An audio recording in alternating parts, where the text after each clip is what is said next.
नमस्कार, राम राम। हरियाणा देख रहे हैं आप और आपके साथ मैं हूं सपना दीपक परदेशिया।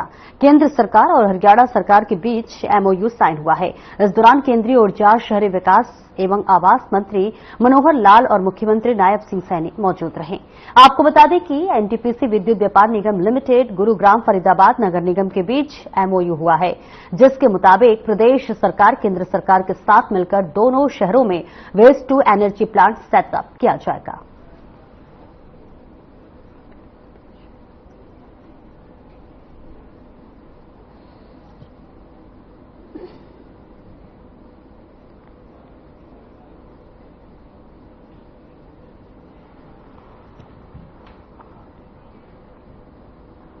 हिसार में महाराजा दक्ष प्रजापति जयंती पर राज्य स्तरीय समारोह का आयोजन किया गया, जिसमें मुख्यमंत्री नायब सिंह सैनी ने भी शिरकत की। इस मौके पर सीएम सैनी ने घोषणाओं की झड़ी लगा दी।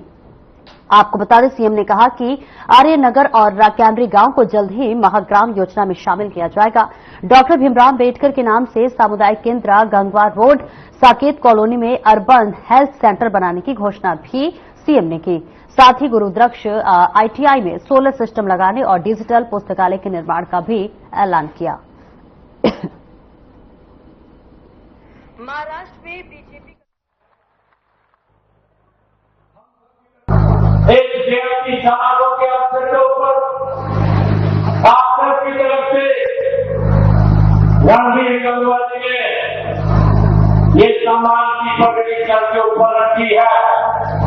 मैं आज आप लोगों को एक विश्वास दिलाता हूं कि सम्मान को कभी भी कम नहीं होने दूंगा। आप लोगों के सम्मान को बढ़ाने की काम मेरे लिए बड़े गर्व की बात है, मेरे लिए फख्र की बात यह है कि आज रामा जी के पुत्र गुरुदत्त प्रजापति महाराज के अनुयायियों से मिलकर के मुझे बहुत खुशी हो रही है। मैं गुरुदत्त प्रजापति महाराज को सिर झुका करके नमन करता हूं, प्रणाम करता हूं। आप सबका दिल से धन्यवाद करता हूं। आप सबको बधाई भी देता हूं, आप सबको शुभकामनाएं भी देता हूं। आज गुरु दत्त प्रजापति महाराज की जन्म जयंती के अवसर के ऊपर हम एकत्र हुए। गुरु ब्रह्मा जी प्रजापति महाराज ने 5 तत्वों पृथ्वी, जल, वायु, आकाश और अग्नि 5 तत्वों से इस सृष्टि का निर्माण किया।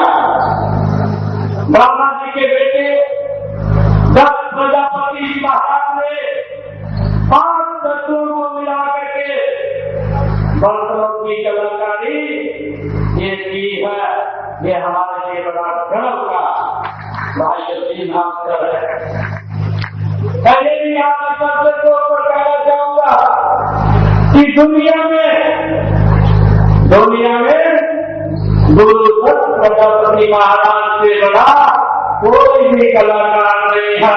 आप जब इतिहास के अंदर जाते हैं, जब देखते हैं तो ये कलाकारी दुनिया में पहली बार अगर किसी के पास आई है, ये कलाकारी जो हमारे पास आई है, हमारे समाज के पास आई है, मुझे बात नीति के वक्त बनाने का काम करने के पहले गुरु दत्त प्रजापति महाराज ने तथा मूर्तियां बनाने की कला से हमेशा देश की सभ्यता को, देश की संस्कृति को जोड़ मिलाकर किसी ने काम किया है तो वो गुरु दत्त प्रजापति जी महाराज ने वो किया है। इसके लिए हम सबको बड़ा गर्व है। मैं देखता हूं अगर हमारे हरियाणा के अंदर ही बात करें, राखी गढ़ी और बनवानी, ये 2 ऐसे स्थान है जहां पर हजारों वर्ष पहले भाइयों खुदाई होती है और उस खुदाई से अगर कुछ मिलता है तो भाइयों वो मिट्टी के बर्तन और जिनके ऊपर कलाकारी बायोवंशी का है, वो बर्तन हजारों वर्ष पहले भी वो कलाकारी हमारे पास है। वो मिट्टी के बर्तन उस खुदाई के आदमी उस बात का परिणाम है, उस बात का द्योतक है कि कलाकारी आज की नहीं है, ये अंतर्गत हमारी पीढ़ियों की कलाकारी है, जिसके ऊपर हमें गर्व है। मुझे ये भी बताते हुए बड़ा गर्व हो रहा है कि बच्चों पर उस समय की होती की सरकारें इस बात को भी अंकित करती है कि उस समय समाज की आर्थिक गड़बड़ थी, उसका भी अंदाजा उस राष्ट्रीय गति से 5,000 वर्ष पहले, भाइयों 1000 वर्ष पहले खुदाई के अंदर जब वो बर्तन मिलते हैं तो उससे हमें पता चलता है। मुझे ये भी खुशी है कि चाक के आविष्कार से इसकी कला को बढ़ावा मिला। ये हमारी संस्कृति में है, हमारे संस्कारों में है। आज भी अगर परिवार की शादी होती है तो हम चाक की पूजा करते हैं, ये हमारे संस्कार के अंदर है। भाइयों, मिट्टी से बर्तन बनाने की अमूल्य धरोहर इसमें प्रजापति की कलात्मक सोच, उसकी कुशलता और उसका कौशल उसके अंदर छिपा हुआ है। ये किसी से इतनी बड़ी कलाकारी ये गुरु दत्त प्रजापति जी महाराज उनके आशीर्वाद से ये हमें प्राप्त हुई।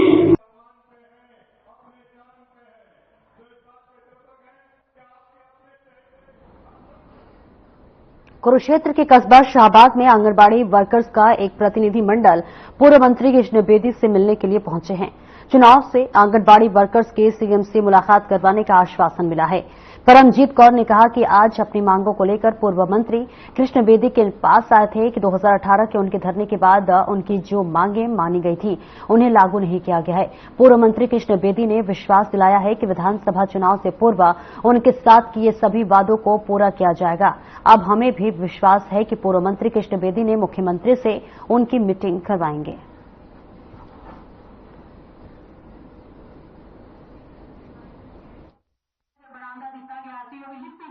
तो उन्होंने हमें आश्वासन दिया, बहुत अच्छे तरीके से बात हुई, हमारी सामने बैठ के बात की गई और हमारी मांगों के उसमें मंत्री से बात भी की, उन्होंने हमारे सामने ही बात की, बहुत अच्छी बात हुई हमारी।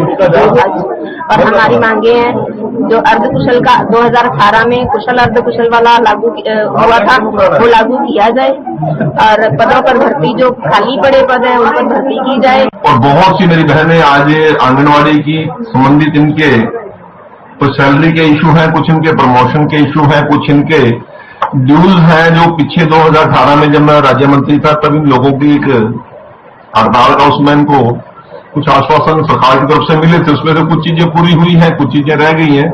आज बहनों ने आकर मुझसे संपर्क किया और उनकी समस्याओं को सुना। मुझे लगता है कि बहुत सी चीजें ऐसी हैं जो उनको होनी चाहिए।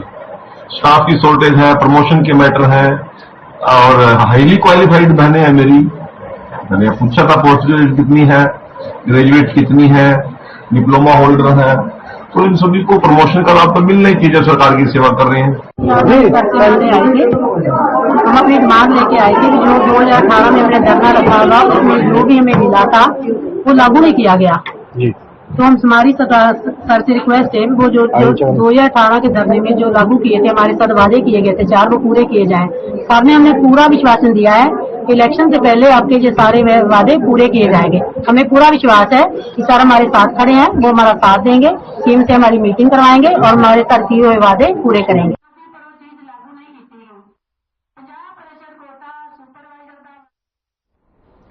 हरियाणा सरकार में कैबिनेट मंत्री रणजीत सिंह चौटाला का बयान सामने आया है।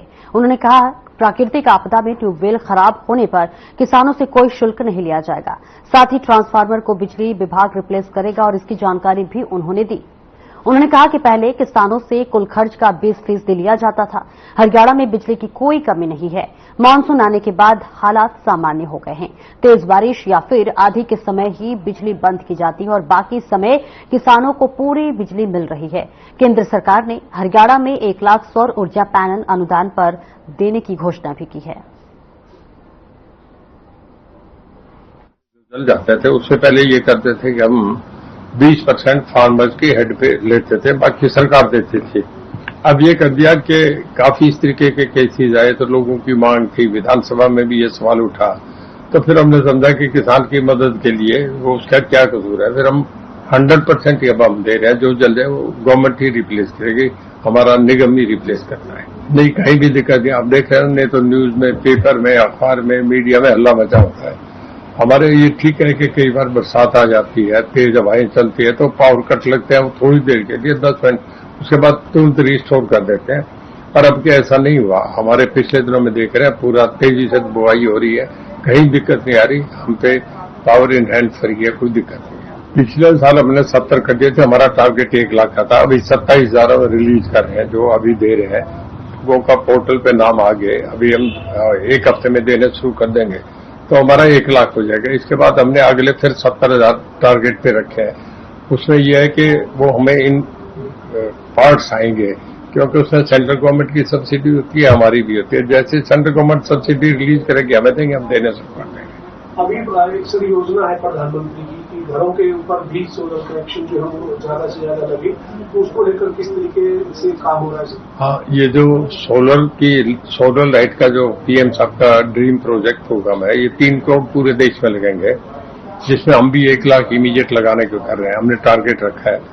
उसमें 60,000 रुपया भारत सरकार दे रही है और 50,000 रुपया हरियाणा सरकार दे रही है, मतलब 1,10,000 सब्सिडी है।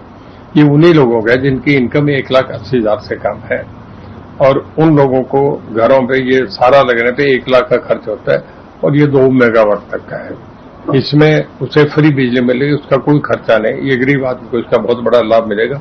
अगर उसके पास कुछ यूनिट बच जाते हैं, जो स्टोर कर लेता है 20, 30, 50, तो गवर्नमेंट लेगी उसको, वो अलग से इनकम होगी। सांसद दीपेंद्र हुड्डा ने हरियाणा मांगे हिसाब अभियान के तहत छठे दिन नारनौद की अनाज मंडी से पुराना बस स्टैंड और खांडा मोड़ तक पदयात्रा की। इस दौरान उन्होंने नारनौद हलके में मिले अपार स्नेह के लिए जनता का आभार व्यक्त किया और कहा कि हरियाणा मांगे हिसाब अभियान को लेकर जनसैलाब उमड़ रहा है, जो बीजेपी सरकार के खिलाफ जनता के रोष का प्रतीक है।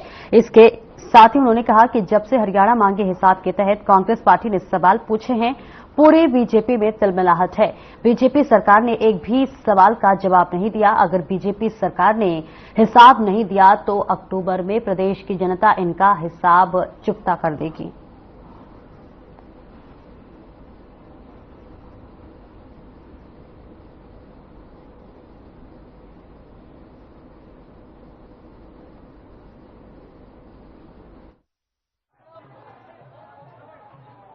हमारे 3 विधायकों पर ईडी कार्रवाई जो की गई पिछले 4-5 दिन में, जब से अभियान हमारा चला है, हम देख रहे हैं। और आज भी सुबह जो सोनीपत के विधायक थे सुरेंद्र पवार जी, उनको ईडी ने, जहां परसों सोनीपत में बहुत बड़ा हमारा हरियाणा मांगे हिसाब का कार्यक्रम, हजारों की संख्या में लोग वहां उपस्थित थे, आपने देखा होगा लाइव, वहीं सुरेंद्र पवार जी पे आज ईडी की भी कार्रवाई हुई है। भाजपा की कार्यप्रणाली का हिस्सा है कि जांच एजेंसियों का दुरुपयोग कर विपक्ष के नेताओं को निशाने पर लिया जाए। ये कोई नई बात नहीं, देश में चल रहा है।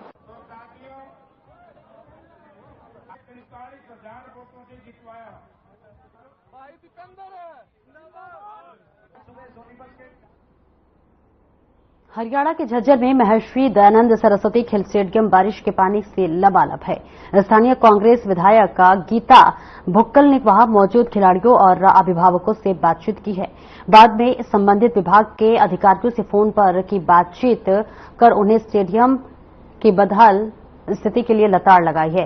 साथ ही कहा कि स्टेडियम में जिस तरह से जलभराव के हालात है, उसे देखकर ऐसा लगता है कि शासन और प्रशासन का इस पर कतई ध्यान नहीं है, जिसका खामियाजा यहां के खिलाड़ियों और उनके अभिभावकों को भुगतना पड़ता है।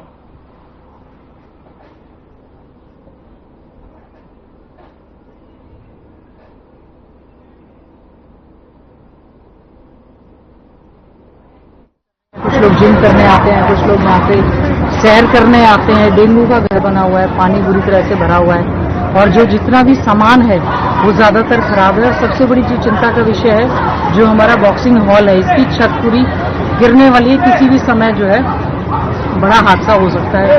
बच्चों से बात की है, कुछ पेरेंट्स से बात की है, वो लोग अपने बच्चों को बहुत ही शौक के साथ लेकर आते हैं कि खेल नर्सरी में लेकर आएंगे तो बच्चे बहुत ही अच्छे ढंग से करेंगे।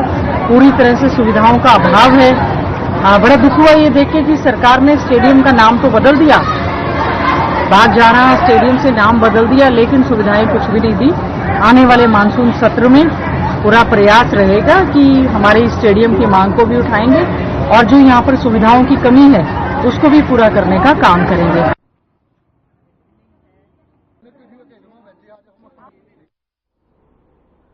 पृथला से निर्दलीय विधायक का नयनपाल रावत का बयान सामने आया है। उन्होंने कहा है कि आगामी विधानसभा चुनाव में बीजेपी को परेशानी का सामना करना पड़ रहा है। इसको लेकर अधिकारियों को भ्रमित किया जा रहा है, जिसे लेकर सीएम नायब सिंह सैनी और पूर्व मुख्यमंत्री मनोहर लाल को इस सारी स्थिति से अवगत करा दिया। हरियाणा में किसी भी विधायक को ऐसी परेशानी न हो, इसको लेकर उन्होंने नाराजगी व्यक्त की थी।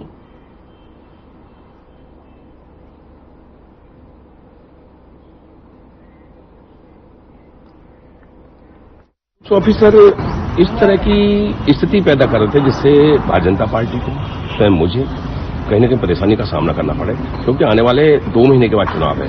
और मैं इस बात को बिल्कुल भी पसंद नहीं करता कि जब हम सत्ता में हैं, आज भारतीय जनता पार्टी का सेवा काल है और इस सेवा काल में ऑफिसर को न्यूट्रल होकर के काम करना चाहिए। मैं ये नहीं कहता किसी दबाव में काम करें, किसी का गलत काम कर रहे हैं, मैं गलत काम के लिए नहीं कहता, लेकिन सिंपल से 2-4 काम है, जैसे मोटरसाइकिलों को एम्पाउंड कर देना। सरकार कहती है किस लिए एम्पाउंड करें, 1000 का, 500 का, 100 रुपए का चालान काट दो। तो ये कुछ नीचे के छोटे अधिकारियों ने बड़े अधिकारियों को भ्रमित भी किया और उन्होंने अपनी कुछ पर्सनल परेशानी के लिए कुछ ऐसी हरकतें कर दी थी जो मुझे सहन न हुई, जो मेरे लोगों के सख्त खिलाफ थी। तो केवल यही एक कारण था, मैं सरकार से नाराज हुआ।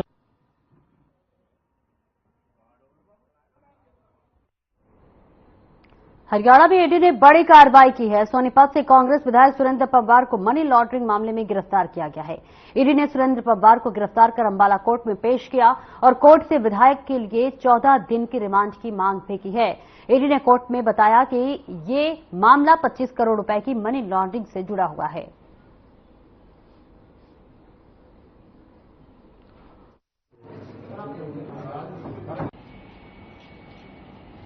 हमने एक एप्लीकेशन दी है अरेस्ट करने के बाद, ये एक्यूज से जो मनी ट्रेल है उसके बारे में पूछताछ करनी है, इसलिए हमें 14 दिन का रिमांड चाहिए।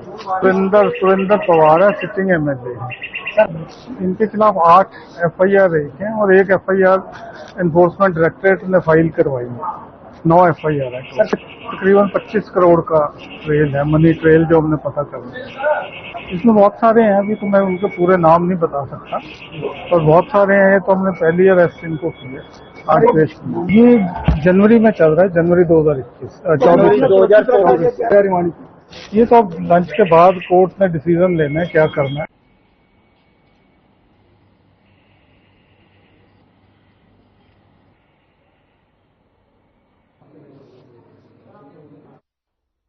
फरीदाबाद में गलतफहमी के चलते एक शख्स की जान चली गई। बताया जा रहा है कि 40 साल के सुनील ने नींद में अपने पास बैठी पड़ोसी की बेटी को अपनी बेटी समझकर थप्पड़ मार दिया, जिसके बाद युवती के परिजनों ने सुनील के साथ मारपीट की। सुनील को इस कदर पीटा गया कि उसकी मौत हो गई। आपको बता दें, परिजनों ने मामले में आरोपियों के खिलाफ पुलिस में शिकायत दर्ज कराई है, जिसके बाद पुलिस ने आगे की कार्रवाई शुरू कर दी है।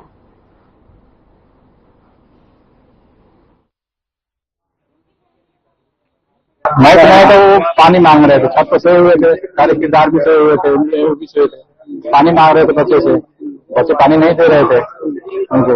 तो और वो सोए हुए थे, लेडीज सोई हुई थी, अब गलती सोई थे, मेरी व्हाइट कलर की है, सोई हुई है यहाँ पर, जाके थप्पड़ मार दिया सुनील ने। हाँ, थप्पड़ मार दिया उनको। तो थप्पड़ मारने के बाद में वो देखा तो मेरी वाइफ है नहीं, लड़की है नहीं, दूसरी कोई है यहाँ। उसके बाद सॉरी भी मांगा वो।